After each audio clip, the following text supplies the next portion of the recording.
l'ADIR et RFO, avec le concours de l'Europe, l'État et la région, vous présentent les nouveaux défis.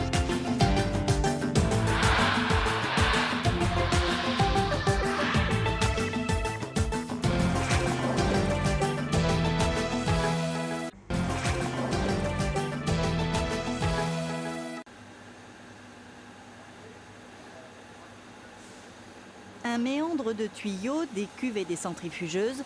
Dans cette usine, on fabrique de l'huile de cuisine. Pour un œil non initié, pas facile de voir ce qui se passe ici. Eddy, lui, est chef de car. Son travail est de piloter les différentes étapes de fabrication. Mon travail, en fait, il consiste à le raffinage d'huile, en fait. Donc, on a de l'huile brute qui arrive à l'entrée de l'usine et nous, on doit sortir de l'huile raffinée en fonction des cahiers des charges de chaque type d'huile qu'on va fabriquer, quoi, en fait. Donc on fait le suivi de A à Z, de l'huile brute en entrée jusqu'à la sortie en cuve raffinée. Tout se passe en 3 étapes, la neutralisation, la décoloration et la désodorisation. Pour être parfaitement raffinée, l'huile brute passe plusieurs fois en centrifugeuse. L'étape la plus importante, la neutralisation, c'est là où on enlève toutes les impuretés dans l'huile. Et c'est à cette étape-là, en fait, il faut bien faire ses suivis de produits, ses analyses, pour que après, en fait, on n'ait pas de soucis avec l'huile, on n'ait pas, par exemple, des traces de savon, ce genre de choses-là dans l'huile après, quoi. Pas de traces de savon dans l'huile, c'est essentiel. Et pour gérer au mieux le process, Eddy dispose d'un outil informatique où toutes les étapes de fabrication sont schématisées. Depuis le mois de décembre, fin novembre, début décembre, on travaille avec ce nouveau système-là. C'est-à-dire que là, tout est assisté par ordinateur et géré par un automate et on voit en direct ce qui se passe réellement, en fait. Si on a une vanne d'ouvert, une vanne de fermée, au lieu de se déplacer à chaque fois pour aller voir, comme c'était le cas auparavant, là directement sur nos écrans de visionnage, on voit tout de suite si on a un problème ou si on n'a pas un problème, si on a un défaut de température, enfin tous les problèmes qu'on peut avoir liés à la production, en fait. Tout au long du raffinage, des contrôles de qualité sont effectués en laboratoire. Depuis quelques mois, l'entreprise fabrique une huile complexe, un mélange de 4 huiles qui correspond au cahier des charges d'une grande entreprise nationale. Dans ce mélange, 2 huiles de tournesol, une huile de pépins de raisin et de l'huile de colza. C'est cette dernière qui est la plus exigeante. On doit notamment contrôler son taux de chlorophylle. Cette huile de colza entre à 60% dans la composition du fameux mélange. L'équilibre entre les différentes composantes est important. Il faut respecter la recette et ce n'est pas aussi facile qu'il y paraît. Ici, on est sur le vivant, le végétal, à chaque année de récolte et selon les conditions météorologiques, un peu de soleil, beaucoup plus de pluie.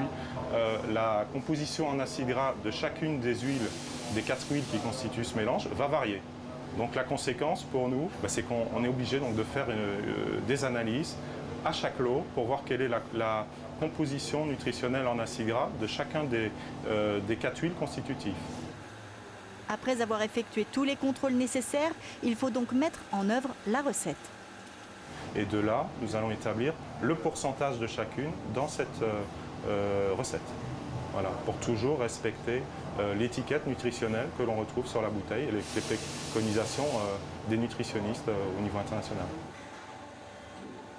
Pour fabriquer ce produit localement, l'entreprise a dû faire de lourds investissements. Outre le mélange d'huile, elle fabrique aussi la bouteille. Et contrairement aux autres bouteilles produites ici, celles-ci sont en PET, comme les bouteilles d'eau. Et c'est cette machine qui les fabrique à partir de poudre.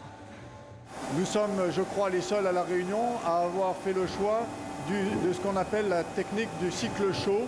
C'est la même machine qui injecte, fabrique la préforme et dans la foulée souffle la bouteille. L'investissement, c'est 290 000 € pour l'agencement également, hein. Ça inclut les annexes, etc. 290 000 € pour cette machine et sa mise en place.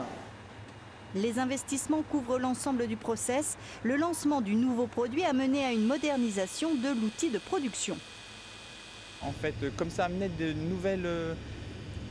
nouveaux procédés en fait, qu'on ne faisait pas avant, donc il y avait beaucoup plus de choses à surveiller. Le chef de car avait beaucoup trop de travail, il n'aurait pas pu suivre tout ça de toute façon si ce n'était pas automatique. Donc on a été obligé d'améliorer la supervision du procédé, qu'on puisse mieux voir ce qui se passe exactement dans le procédé. Phase finale de la production, le balai des bouteilles est ininterrompu. Cette toute nouvelle machine tourne à plein régime. On se trouve sur la ligne d'embouteillage face à la nouvelle remplisseuse que nous avons achetée pour conditionner les bouteilles de PET. Je suis fier de dire qu'SPHB a fait un pas dans la modernité avec une remplisseuse pondérale.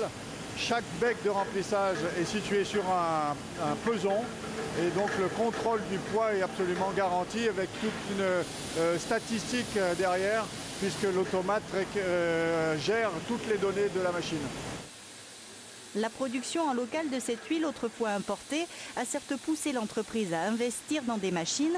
Elle a aussi dû engager du personnel. L'ancrage local est un atout auquel les grandes marques ne sont pas indifférentes.